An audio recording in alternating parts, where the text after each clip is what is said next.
story time que j'ai vécu moi-même en ce qui concerne la procrastination. Vous savez, je suis tout le temps en train de vous motiver, de vous encourager, de passer à l'action, de ne pas attendre que tout soit parfait. Mais je me suis aussi retrouvée un jour de l'autre côté. J'avais un projet que je voulais mettre sur pied qui a duré 3 ans avant que je n'ai le déclic et que finalement je passe à l'action.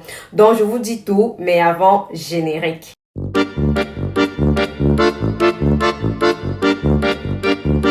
Le jour 2, la prospérité financière. Le jour 3, la sagesse dans les affaires. Le jour 4, attirer des clients. C'est très important de savoir comment attirer ses clients.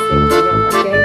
Le jour 5, avoir de bons collaborateurs. Jour 6, fructifier ses idées d'argent. Jour 7, la faveur de Dieu sur les affaires. Alors, je vous raconte tout. Vous savez, moi j'ai toujours aimé motiver les gens, j'ai toujours aimé challenger les gens, j'ai toujours aimé écouter les gens, les booster et leur demander vraiment de passer à l'action. Ce qui fait que j'ai toujours eu à cœur d'ouvrir ma chaîne YouTube pour pouvoir toucher le maximum de personnes possible. Surtout que j'avais aussi les encouragements de mon entourage qui me disaient « Mais Rolande, tu donnes de bons conseils, pourquoi est-ce que tu ne fais pas un truc d'un peu plus grand? Vas-y, ouvre une chaîne YouTube. » Et ça a toujours été ma motivation. Et 3 ans plus tôt, j'avais pris la résolution d'ouvrir ma chaîne. J'avais même déjà ouvert la chaîne en question, j'avais tout fait, tout parfait, mais il y avait toujours cette petite procrastination là qui disait non, voilà, tu n'as pas l'espace qu'il faut et tout, regarde, tu n'auras pas un bon fond, tu n'as pas les appareils qu'il faut, tu n'as même pas d'appareil photo pour filmer, tu n'as pas de lumière, tu n'as pas, tellement de choses me faisaient repousser chaque fois ce projet en question. Et ce qui fait que 1 an passe, 2 ans passent, 3 ans passent, j'ai pas toujours ouvert ma chaîne YouTube. J'attends toujours d'avoir le bon appareil, j'attends toujours d'avoir la bonne lumière, j'attends toujours d'avoir le bon espace avec les beaux cadres, vous savez, un peu comme ces youtubeuses instagrammables, si je peux dire ça comme ça. Mais les amis, ce que on oublie, c'est que on ne peut pas commencer un projet lorsqu'il est parfait. Je suis la première personne à vous le dire chaque fois, sauf que je ne l'ai pas appliqué dans le cadre de ma chaîne YouTube. Peut-être dans d'autres domaines de ma vie, j'ai appliqué ça. Mais en ce qui concerne ma chaîne YouTube, j'ai pas appliqué ce conseil que je vous donne tout le temps jusqu'à ce que j'ai le déclic aujourd'hui. Ou plutôt ces derniers temps où je me suis vraiment décidée à ouvrir une chaîne et à parler entrepreneuriat pour pouvoir toucher tout le monde. Si vous constatez bien, aujourd'hui, je n'ai pas le meilleur des fonds. Regardez, c'est tout simplement simple derrière moi. Rien d'extra, rien de fameux. Je filme avec mon téléphone. J'ai une ring light assez minimaliste. En gros, je n'ai rien d'exceptionnel parce que j'ai fini par comprendre que si je suis celle-là qui est tout le temps en train de motiver les autres, qui est tout le temps en train de dire aux autres de ne pas attendre que ce soit parfait, de ne pas attendre d'avoir tous les outils avant de se lancer et que moi-même je n'applique pas ça dans le cadre de ma chaîne YouTube, alors ça veut dire que je ne suis pas un bon coach. Donc j'ai décidé de briser également cette barrière de perfectionniste en ce qui concerne ma chaîne. Je tiens à préciser en ce qui concerne ma chaîne YouTube parce que quand même dans d'autres domaines de ma vie, j'essaie toujours de me lancer, de me jeter à l'eau sans attendre la perfection, mais principalement pour YouTube, je crois que c'était un peu voilà quoi. Donc j'ai décidé de me jeter à l'eau, je l'ai fait. Aujourd'hui c'est pas parfait, mais je sais qu'avec le temps je vais m'améliorer, je vais me bonifier comme du vin. Avec le temps les choses vont aller crescendo et progressivement, j'en suis convaincue, et bien évidemment grâce à l'aide de ma communauté aussi qui ne va cesser de me propulser, de me pousser en avant. Pour dire quoi?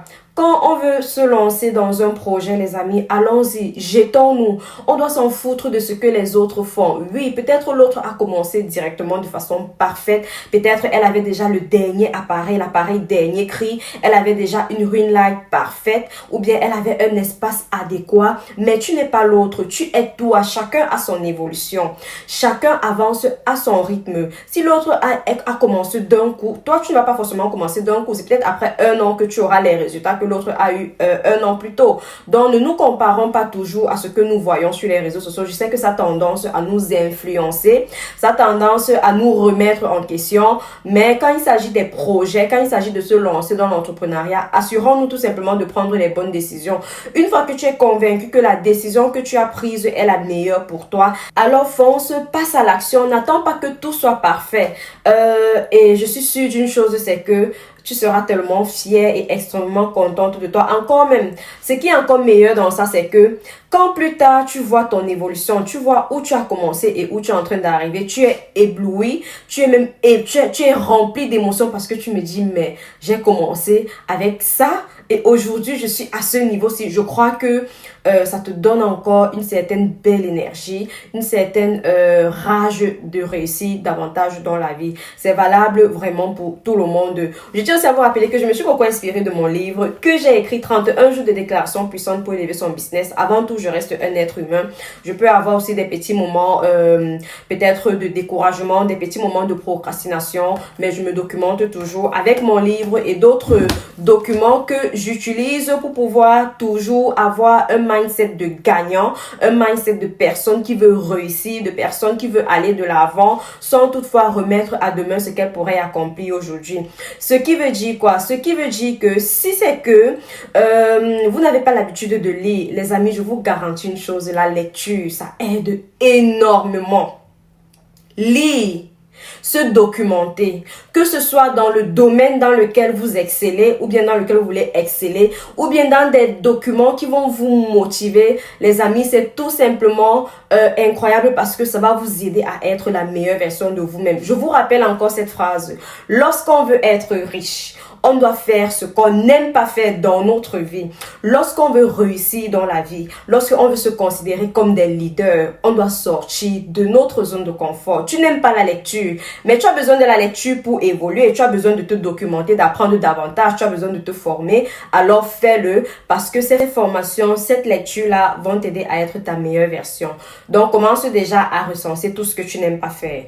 Commence déjà à regarder tout ce que tu détestes faire, mais que tu sais que ça va t'aider à devenir riche, que tu sais que ça va t'aider à sortir de ta zone de confort et fais-le dès maintenant. Tu verras que les choses iront de mieux en mieux pour toi.